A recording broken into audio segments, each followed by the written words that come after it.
Hey everybody, welcome back to RPG Imaginings. I thought that I'd share with you some of the social distance gaming that I've been doing recently. I'm fortunate enough that I have a group who has the ability to game online. And so we've already done one session of Call of Cthulhu via Facebook video, and we're going to have another session this Saturday so that our game can continue despite the fact that we are separated from each other physically. There are also some nice sales that have been going on recently, and this is also my birthday month, and so a couple things that I picked up in order to continue with recreational pursuits despite the fact that I'm mostly staying at home. And there will be an unboxing by the end of the video because I know many of you are very interested in that. And so let's just go ahead and get right started. This is obviously not an RPG, but it's something that I found interesting as someone who has always been interested in Space Hulk. In reading about Space Marine Adventures and seeing that they had this at Target now, it seemed like sort of Space Hulk Light or a Space Hulk variant. It uses, the Space Marines from the 40K universe. I have no interest whatsoever in getting into Warhammer 40K. I'm not a painter. The game rules are, if they were intimidating for me in my 20s and 30s, they're even more intimidating to me in my 40s. And so I thought that this would be a nice way to get some simple tactical combat in and make some choices while I had to stay at home. In addition to Space Marine Adventures, I've also for a couple of months now been playing Star Wars Outer Rim, which if any of you have been interested in the board games that Fantasy Flight Games has been producing for Star Wars, I'm a huge fan of Star Wars Rebellion. Star Wars Outer Rim is awesome, and so I highly recommend that you check it out. Now this will end the board game portion of the video because, this is a role-playing channel, but I just thought I would throw that out there for anybody who is interested because, our hobbies tend to be parallel to each other. There are a couple books that I got recently. Chaosium recently had a flash sale of some books that they're trying to clear out of the warehouse. And Secrets of Morocco was one of those that was cleared out of the warehouse. Now, I bought it because Secrets of Morocco, I've been trying to collect all of the Secrets of books. On eBay, I recently required Secrets of Japan, and I've had Secrets of Los Angeles and San Francisco and New York for quite some time.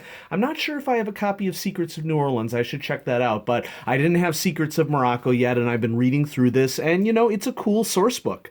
The first couple of chapters are all general information about Morocco as a nation, three of its major cities, Rabat, Casablanca, and Marrakesh, and then some information about the Moroccan interior, and then this has two scenarios and a short chapter on societies, cults, and mysteries. And, I've been reading through it in the evening, and, it's a cool book. I'm sure that just like with any scenario book, I will find some things that I'll be able to pull from it. There's a really attractive map of Morocco here. I'm really looking forward to diving into it some more. And so I'm not going to flip through all the pages of the book, but here's some things if you're interested. The first scenario is called The Ocean of Sand. This was published in, I want to say, late 2000s. 2008 is the publications of Secrets of Morocco. And so with the flash sale that Chaosium had cleaning out their warehouses, I was able to snag this. Now, the U.S. warehouse has Secrets of Morocco, but the U.K. warehouse has Secrets of Morocco and Secrets of Kenya. And holy crud, do I want Secrets of Kenya really bad. The Secrets of Kenya is an example of probably one of the best Secrets of source books by reputation out there, and it is not yet a book that I have a physical copy of. And so that's still on my to-be-hunted list. I recently picked up Tales from the Yawning Portal. Tales from the Yawning Portal has greatly decreased in price on Amazon, and so I purchased Tales from the Yawning Portal, and I've been reading through it. Tales from the Yawning Portal collects a series of scenarios from basically the last 25 plus years of Dungeons and Dragons and updates them to 5th edition. And so one of the first scenarios here, the Sunless Citadel, was published for 3rd edition in 2000. We have the Forge of Fury as well. Hidden Shrine of Tomachin, not sure if I'm pronouncing that correctly, is a scenario from 1979. White Plume Mountain is a very famous scenario that was reprinted in 2013, but was first published in 1979. Dead and Thay was first printed in spring of 2014, and Against the Giants was one of 3 linked adventures that came out in '78 when Gygax was still writing the player's handbook for original AD&D. And then, of course, the ever-famous Tomb of Horrors is in here as well. And so I've really been interested in sort of classic scenarios and to see how they've been updated for modern gamers. There's a section at the beginning of the book about the Yawning Portal itself and its denizens, and then it delves right into the scenarios. Now, like a lot of D&D scenarios, the book will tend to suffer from there's a room, there's a bold name creature in it, and the scenario assumes that the characters fight the creatures. In reading through this first scenario, Sunless Citadel, one of the things that I like about it is that it really has 2 different civilizations that are butting heads with each other, Kobold civilization and Goblin civilization, and so I'm definitely more interested in D&D scenarios that are more than you walk through rooms and you fight stuff. And, I'm not trying to be glib or anything, but that's part of the reason why I play other role-playing games more than I play Dungeons & Dragons, because Dungeons & Dragons, suffers from this oversimplicity. And I get it, they're trying to maintain a role-playing game from as broad of a wide of an audience as possible, and as an experienced role player, I can certainly adapt, and improve on anything that is presented in here. But, that's also why I play other role-playing games, because I'm looking for things. Wow, this is really cool artwork here for White Plume Mountain. Yeah, and so I'm not going to flip through the whole book here, just like for Secrets of Morocco. But there's an appendix of magic items at the back. There's an appendix with creatures in the back, which has sort of been the mainstay of 5th edition books with these standard stat blocks. And so in reading through it, definitely don't regret getting it. It had been on my list for a while. I do not collect all of the 5th edition supplements. I am mostly interested in what I consider to be the best scenarios of a system, not all the scenarios. And probably the exception is I've collected as many scenarios as I can for Call of Cthulhu, because that is the game that I am most frequently running and directly working out of. And plus, I just like reading historical background information in a lot of these scenarios. For fantastical role-playing games like D&D, I'm not as interested in just collecting all the scenarios. I prefer to, only concentrate on what I consider to be the best stuff. Now, this next one just came in the mail today, and so I haven't sanitized it or anything, so after I bust this open, I'll, go through and I'll sanitize the book inside. But this one is from Chaosium. Chaosium added something to their flash sale, and I'm not a huge fan of that because I ended up paying for shipping twice. But this is another example of a book that honestly I didn't even know was a thing until they had the flash sale, and so I was excited to do this. And so we have the classic Chaosium double packaging here. I'm gonna have to take it away from camera to get it out of the box. My bad. Okay. And here's the package within a package. You never really need to worry about your books being damaged from a Chaosium shipment, because they are awesome about packaging on these things. And so Secrets of Morocco came a couple of days ago, and then this book came today, so really only a couple of days difference. And so what we have here, I didn't even know that this book existed. Here, we'll preserve the unboxing mystique by keeping the packaging in frame.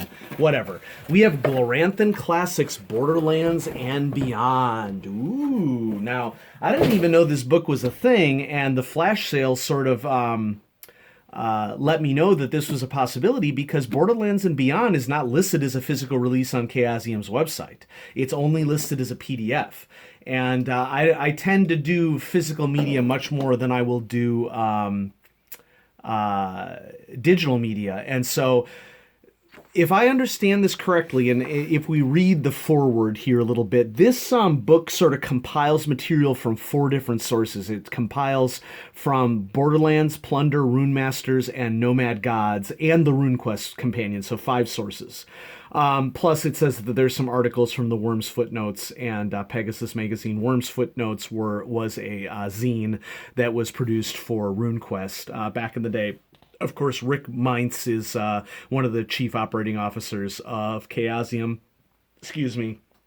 And he's been known to be a huge advocate for RuneQuest. And any of you who follow the channel know that I just got into RuneQuest with RuneQuest Glorantha being released. And so I am really interested in background information for Glorantha that doesn't break the bank. I mean, this is a 300 plus page book that they're clearing out of their warehouse for, I think, $10 is what I paid for this, plus shipping. So effectively $15. The flash sale was $9.99 on a lot of things, and so $9.99 for Borderlands and Beyond, $9.99 for Secrets of Morocco, and in both cases this is half off of the retail price, and then of course I paid shipping for it as well. But so yeah, you can see original artwork for the Borderlands campaign, which is a campaign in 7 scenarios, and so it'll take you through the history of the region of the Borderlands. Gosh, I love maps and role-playing supplements. Key features of the setting, key personalities, what employment like is in this area, introduction to the Brews and the history of the Brews, some other major elder races in here like the Ducks and the Morakanth and the Newtlings. And this is just going to be critical source information for me as a new RuneQuest keeper as we continue to page through here. And so there will be a series. There's the rest of this section of the book is the series of scenarios from the Borderlands supplements. And then once the Borderlands portion of the book is done, we have the Rune Masters book and some information about Gods of Glorantha, which this information is going to be really important for me as well, because I've been looking for some more information than just what is published in the core books. And so yeah, it's a cool supplement. So that was an awesome flash sale that Chaosium had during this time. And so I just wanted to let everybody know that I'm still here. I'm not posting videos as often as I could be, because as a teacher I still have responsibilities to work on during this time. We've transitioned to digital learning programs, so I have a lot of work that I have to do for that and supporting students during this time. But I just thought I would update everybody on some recent acquisitions that are going to get me through our social isolation period here. And so stay safe, everybody. Don't go out unless you absolutely have to for things like groceries or medicines or things like that. The more we follow the guidelines, the sooner we're going to get out of this. And, that's coming from a guy who isn't a medical expert, but is a biologist by training. And so, listen to the CDC and their recommendations. So yeah, have a great day, everybody. I hope that you enjoyed this little look into some of my recent role-playing acquisitions. Bye-bye.